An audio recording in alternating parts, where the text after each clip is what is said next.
Boo boob. Who doesn't love Ian McShane? I think I'm too drunk to use superpowers. This is literally only my superpower kitchen by name. Which goes to show that if there is such a thing as a god, he probably invented pizza. What's up guys, and welcome to my superpowered kitchen. If you have no idea what the hell I'm doing right now, I advise you to check out the wonderful Hannah Hart with her amazing show My Drunk Kitchen. It's incredible. This is my tribute to that.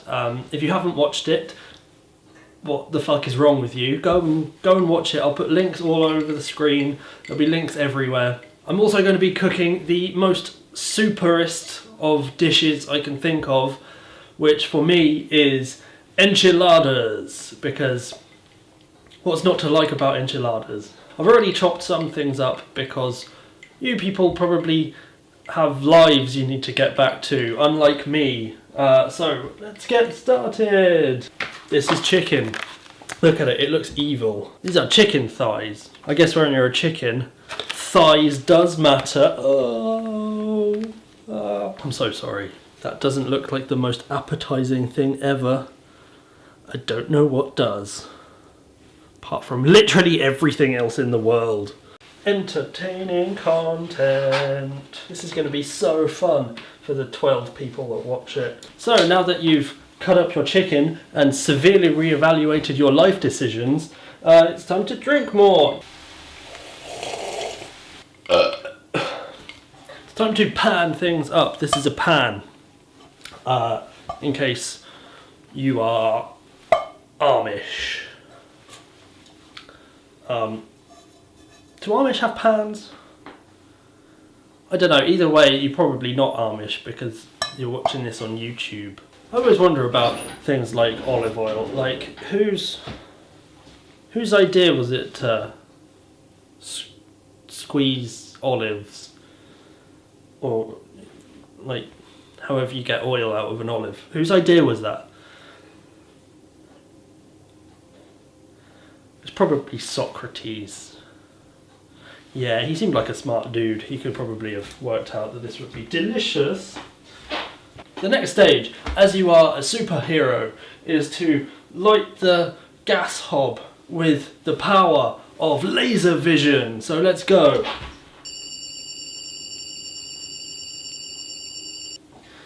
Sometimes that won't work, so you can just do this. That was the wrong one. This one. Woo, fire. It's going to be an amazing hissing gas noise in the rest of the video. This is all the magical things that I chopped earlier to save you from having to watch me chop things for like 20 minutes. Get a thing for stirring. Dump everything in. Hooray. Put your chicken in. This is what my chicken looks like at the moment. Sort of resembles something out of Alien. Most likely the bits of John Hurt that were left. Stir things until they become food. Everyone's noticed that you're wearing a Superman t-shirt because you enjoy conforming to stereotypes. Cook the chicken in the pan until it is no longer poison. Because putting poison in your face always ends up in... it's bad. It's what my grandma always taught me. Do you think Superman could spit through a building? Paprika. Cumin seeds. Or as my friend thought they were called for a long time, cumin seeds, which I don't see why he wanted to put them in his dinner. Ground cumin, or as my friend used to call it, ground cumin, which is weird. Ground cayenne pepper, or as my friend used to call it, ground cayenne pepper, because he wasn't insane. You've switched to beer because the tonic water is outside and I don't want to go out there. Also, I am a man. Men drink beer. Find tomatoes that are in a tin. I have a friend who is afraid of tomatoes, and yet he loves pizza, and he doesn't order pizza without tomatoes. I knew someone else who was afraid of cheese, but again still loved pizza, which goes to show that if there is such a thing as a god, he probably invented pizza. So the next step of making enchiladas is to get tortillas. Here's a pack that is already open because someone has no self-control. Take one out and eat it to make sure they are good. Or because you're slightly drunker than you intended to be at this point and need carbs. The same great taste, now with 40% less fat. But fat tastes great.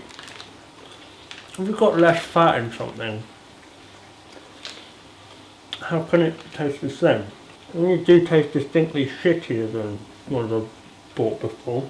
Maybe because when I bought them before, I put stuff in them before eating them. Preheat the oven because you forgot that you were supposed to do that. Realise that oven has a massive fan in it and will probably affect the audio quality, so turn the other one on. Another important step in making enchiladas is remembering that you bought refried beans especially for this, and be slightly hesitant to put them in because you've never used refried beans in food before.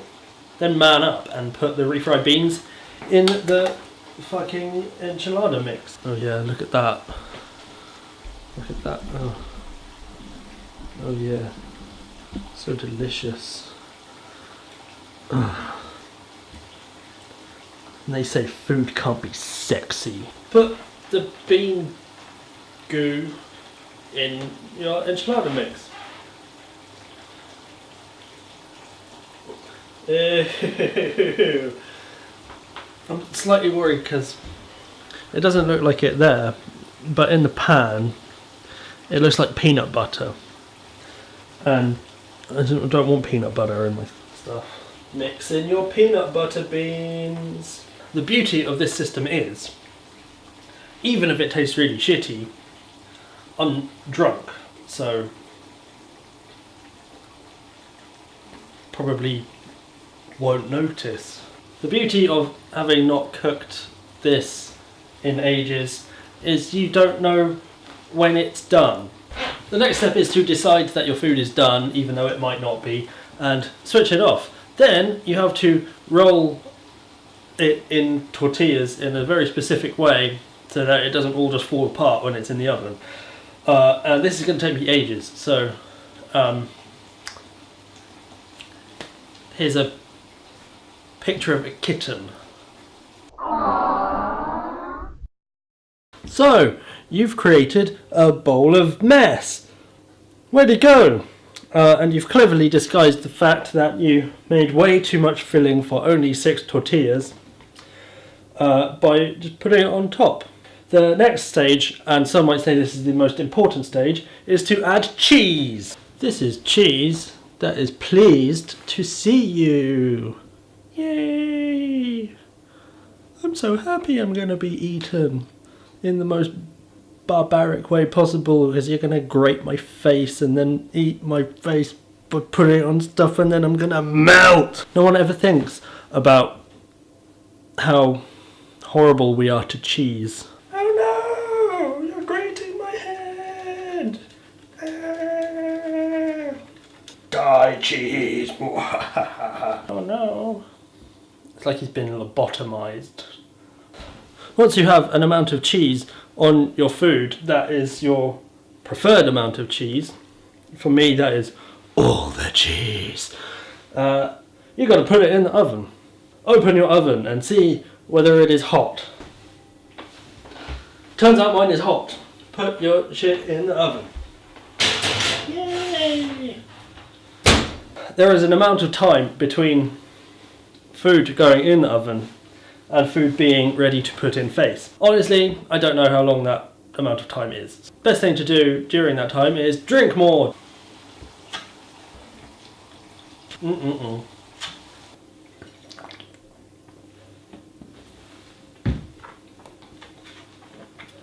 Beer for the elegant drinker. Ugh. When food has become hot and less raw, take it out of the oven. Look at the majesty of your creation. Oh, listen to that. Decide to wait before you try it, because it both looks, smells and sounds and feels and is very, very hot. Eat food.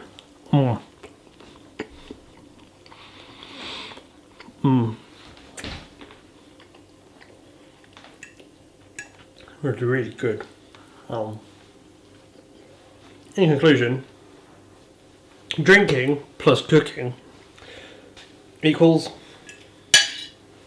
Mexican.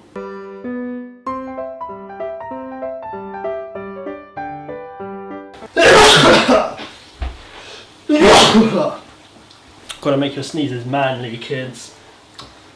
Gotta capture the attention of a room.